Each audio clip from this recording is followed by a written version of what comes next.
What's up, y'all? Today I want to kind of get you up to speed of how Legacy Outreach Conference was, how the young lady show was, and just how beautiful just being able to just be in Chicago and being able to use my gifts to glorify God. It was just amazing. So just to hop straight into it, I submitted an application to Young Lady to receive a grant, and although I didn't get the grant, she called me and she was very impressed with my application, and she asked me if I knew about Legacy Outreach Conference. Now, I've heard of it, I was familiar with it, but I never really researched it. So I brought it to my mom. She looked it up, and we found the Rap Showcase entry contest.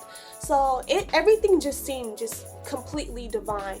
And I prayed about it, and I was like, Lord, should we do it? He said yes. And the good thing about it was that they paid for me to go to the conference for free, and I needed that. So I was like, dope.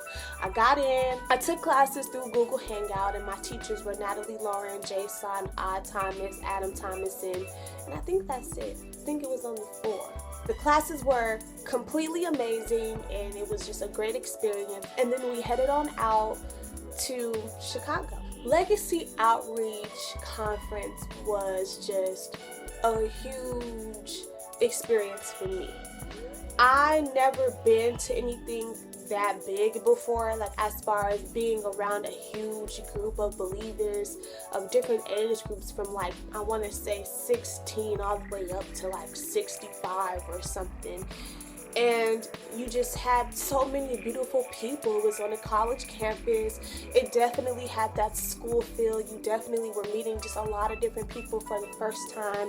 You had all different type of crowds, people with different styles. It's different people from all over the world that came. I was so like in shock. Like I didn't even take pictures really. I was more so in the moment. Like I just was just so happy and just honored and just grateful to be there. And I just walked around all the time, and I just watched. I just observed everything, because I was just like, man, like this is awesome. And you just had people from Canada, from London, from I think Australia, and of course all over the United States. It was just amazing. I took classes that I don't really remember much about, because I just really was just not focused. I was so excited. I was just like happy I was in class, and I was sitting in class like, yep, I'm in this class in Chicago. Yep, I'm here. I'm chilling. Yeah, he's talking about the Trinity. He's talking about the Holy Spirit, and I hear him, but not really, because I'm here. I actually took a class. I forget the professor's name, but he talked about the Trinity, and how it's possible through the Word that we can live holy. And he just talked about a lot of different things as far as like how we view Jesus, our personal beliefs on it, why we feel that it's not easy to obtain or impossible to obtain, because although we believe in Jesus, you had a lot of different people that grew up with different doctrines, or there's a lot of different religions in Jesus Christ, which I don't understand. And then I also had a class where they taught apologetics. I was just soaking it up. There was concerts, there were, talks upstairs, and there were just people all around. It was Monopoly games going on, and people chilling and playing tags in the dorm, and it was just so many different things that was going on when there was just like, free time. When you were in class, but once, in passing and stuff, once class was over, which was like, class was like 2 hours, everybody was just chilling, kicking it, eating. I don't know if it's safe to say, but I personally felt like there could have been more of like an encounter. But what was awesome to see is the people that were kind of stumbling in their faith, or people who weren't quite sure if they wanted to believe in God or not. When they were there, they were strengthened, and they were like, I didn't know that the life of a Christian looked this way.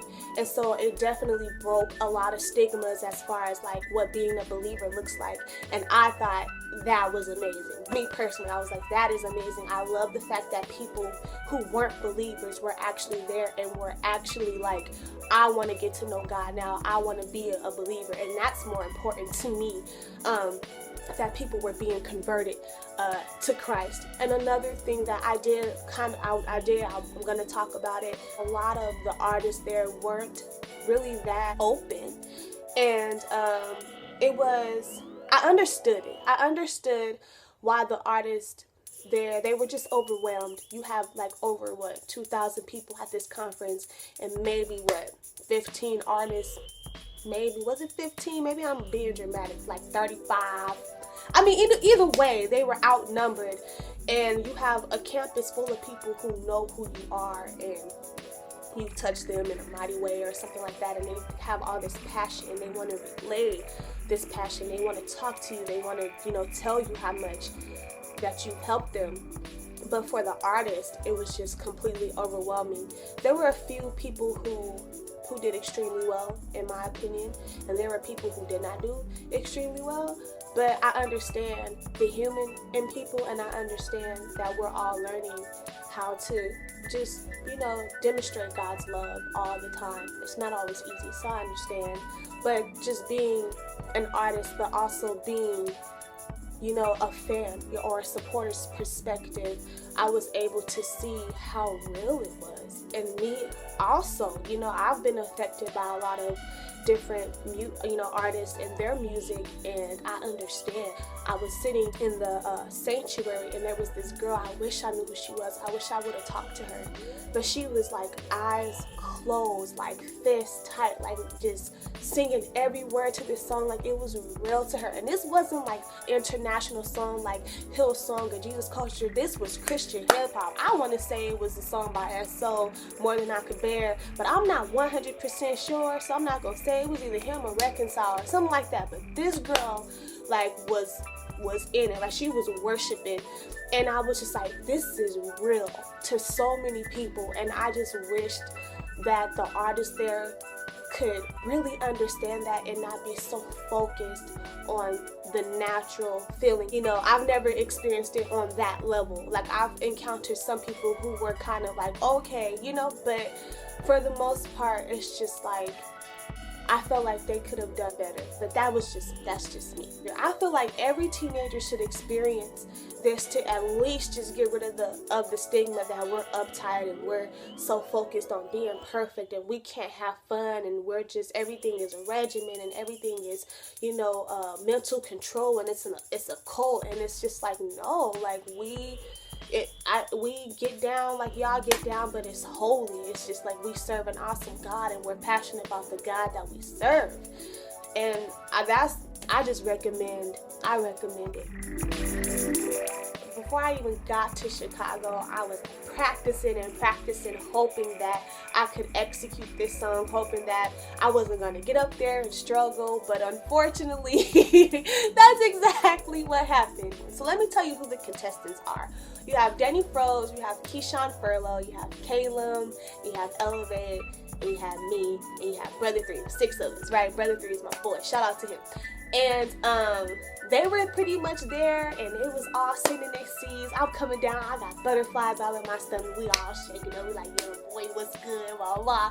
And we were all just sitting there, just waiting for it to start. It was like, you good, everybody good. And one thing I can say about my brothers in Christ, that it was absolutely no competition. Like, everybody just had faith in each and every individual as far as their artistry, and that was just amazing. Everybody's heart was pure. You can tell that they were all focused on ministering to the crowd, but we all had that itch, like, man, I know that it's all about God, but we do want to win, you know what I'm saying? And like, for me, I was just so nervous. And I remember, like, as each person went up, I think I was like the third person up, but as each person went up, I was like, dang, oh my God, oh man, they gonna win, I was just so nervous. And when they called my name to come out and hit that stage, everything just went away. Everything went away. I grabbed that mic and I was like, what's up, Chicago? And then it was just like, down there, to me, in my opinion. I don't know what happened.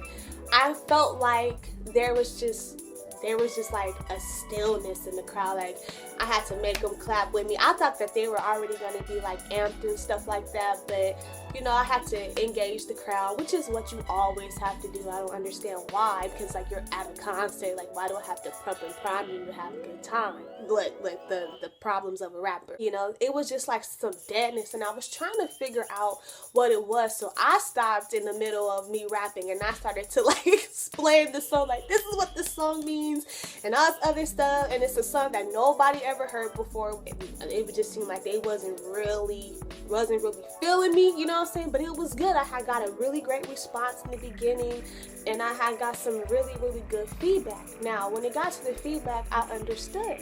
they were saying that they were having a very difficult time hearing me. I was kind of locked into one pitch, or my voice was really high because I was a female. But all the judges pretty much has great things to say, great things to say, and things that I had to know on my own. And the fact that they've said the things that I knew that I had problems with confirmed that I wasn't delusional, and that I still have a lot, of work and stuff to do. Really get any negative feedback at all. They were all just pretty much like, yeah, Lex, you have a lot of potential, just keep going.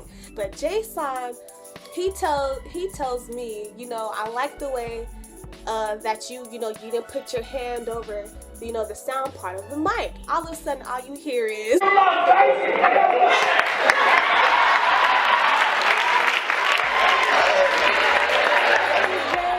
Jay, really? Like, you up all the way over there talking about she from Vegas. But it was dope to know that he was there, representing. It was just a lot of support, regardless of if I felt that I did bad or not. I had a lot of people that I didn't even know, who were just extremely supportive, and I was just honestly shocked about the response that I got. And I feel like it had a lot to do because I was a girl. And is that fair? No, but at the same time it is, because y'all do it to us. Y'all the one who stifled us, the one who put us in this box and don't let us shine. So maybe it is fair. When they announced the winner, who was Keyshawn Furlow, definitely deserved it. He was just the right one to choose. Everything was just polished. It was catchy. It was straight to the point. He did a little bit of everything. He gave a testimony. He did a song. He had a dope hook. He spit some bars so that you could hear what he was saying. He just did a great job. He did. And so I was like, yeah, he deserved it. But I was very disappointed. I was so disappointed that I had to leave like right away, because I was starting to cry. I wasn't being thug, y'all. You know how I always sound, but thug. In my mind, I was just so disappointed, because on my way there, I had so much support, and I had so many people who donated to me to get there. And everyone was just like, I believe in you, you're gonna win. And I was just saying, God willing. And I have just some complications at home, and some of my family members feel like I'm chasing my dreams, but really I'm following God. Like, it's definitely a dream, it's definitely a desire of mine, but the approach of it, I never in a million years thought that this what it was gonna be. And just following God's voice, they just feel like I'm just making it all up or whatever, because they don't really believe in God like I do. All those things were just in my mind, but the Lord was just showing me that's not why you came. Like, the rap showcase was not why I sent you there. Like, you came there because you were supposed to connect with young ladies, and you were supposed to open up for Angel Rose at Young Ladies' first event in Chicago. So my mother was very supportive, and I'm so glad she was there. And I get a little choked up about it, because from this point, God just moved so miraculously. It still blows my mind to this day. Actually, I want to apologize to my brothers if all you guys felt like, I kind of was a poor sport. I was just really emotional. That's the girl part, right? I was just emotional, and I didn't want to show you guys that part of me, but I really am proud of each and every one of you. I'm proud of Keyshawn, and I know that everybody that was selected were and are destined to do great things. So just want to personally tell y'all, if y'all watching this, just keep doing y'all, keep pursuing, keep pushing. I promise you, your labor won't be in vain. You reap what you sow. So, yeah.